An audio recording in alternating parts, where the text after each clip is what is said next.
حضرت فاطمہ زہرا سلام اللہ علیہا کی ذات اسلام کی ان مقدس ہستیوں میں شمار ہوتی ہے جنہیں قرآن اور سنت نے بلند مقام دیا ہے۔ آپ کی زندگی ہر مسلمان کے لیے روشنی کا چراغ ہے، نہ صرف بطور بیٹی، بیوی، ماں، بلکہ بطور مثالی مسلمان آپ کا کردار بے مثل ہے۔ ولادت اور ابتدائی زندگی۔ حضرت فاطمہ زہرا علیہا کی ولادت مکہ مکرمہ میں ہوئی۔ آپ رسول اللہ صلی اللہ علیہ وآلہ وسلم اور حضرت خدیجہ رضی اللہ عنہا کی سب سے چھوٹی بیٹی تھیں۔ تاریخ میں آپ کی ولادت کا سال 605 عیسوی کے آس پاس بتایا جاتا ہے۔ آپ کی پیدائش کے وقت حضرت خدیجہ رسیدہ تھیں اور یہ ان کے لیے ایک روحانی خوشی کا لمحہ تھا۔ حضرت فاطمہ نے نبی کریم صلی اللہ علیہ وآلہ وسلم کی نبوت سے پہلے اور بعد کے حالات کا قریب سے مشاہدہ کیا۔ آپ کی پرورش ایک ایسے ماحول میں ہوئی جہاں سچائی، عبادت، قربانی اور صداقت کے اصول سکھائے جاتے تھے۔ بچپن ہی سے حضرت فاطمہ اپنے والد صلی اللہ علیہ وآلہ وسلم کے ساتھ دین کے کاموں میں شریک رہتیں، کفار کے مظالم دیکھتیں اور اپنی ماں کے ساتھ صبر و حوصلے کی عملی مثال بنتیں۔ رسول اللہ صلی اللہ علیہ وآلہ وسلم سے رشتہ۔ حضرت فاطمہ زہرا علیہا اور رسول اللہ صلی اللہ علیہ وآلہ وسلم کے درمیان محبت کا رشتہ ایک خاص روحانی حیثیت رکھتا تھا۔ نبی کریم حضرت فاطمہ سے بے پناہ محبت کرتے تھے۔ ہر بار جب حضرت فاطمہ آپ صلی اللہ علیہ وآلہ وسلم کے پاس آتی تو آپ کھڑے ہو جاتے، ان کا ماتھا چومتے اور اپنی چادر ان کے لیے بچھاتے۔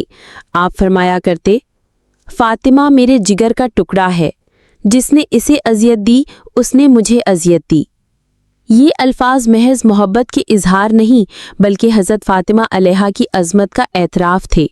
وہ ہر وقت اپنے والد کی خدمت میں رہتیں، ان کے زخموں پر مرہم رکھتیں اور ان کے ساتھ تبلیغ اسلام میں شریک رہتیں۔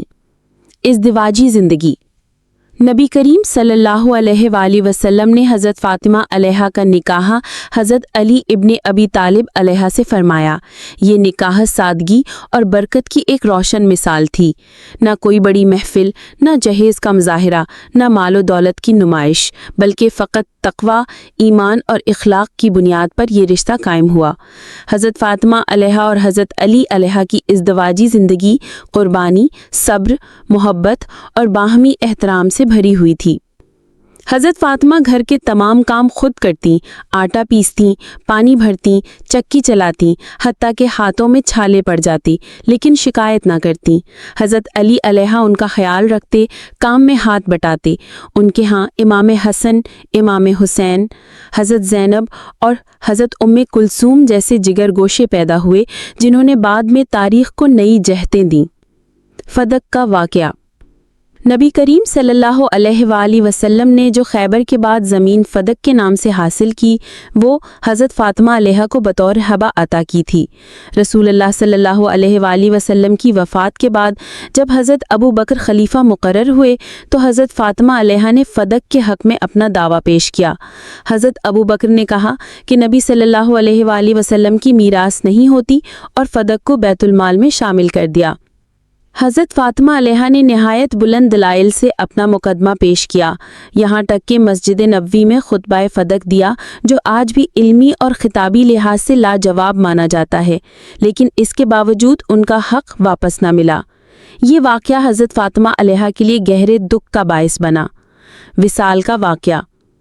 حضرت فاطمہ علیہ نبی کریم صلی اللہ علیہ وآلہ وسلم کی وفات کے بعد محض 75 سے 95 دن تک زندہ رہیں۔ وہ شدید صدمے اور دل شکستگی کے عالم میں تھیں۔ انہوں نے دنیاوی تعلقات سے کنارہ کشی اختیار کر لی، صرف چند مخصوص لوگوں سے ملتی تھیں۔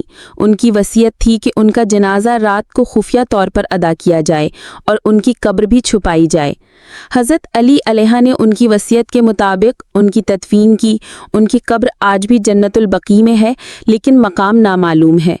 حضرت فاطمہ علیہ کی وفات ایک ایسی روحانی کمی تھی جسے امت مسلمہ کبھی پر نہ کر سکی۔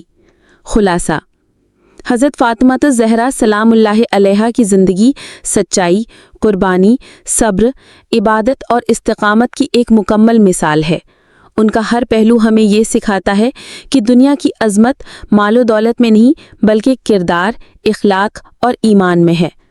عنوان تجویز: حضرت فاطمہ الزہرا علیہا صبر، صداقت اور روحانی عظمت کی زندہ مثال۔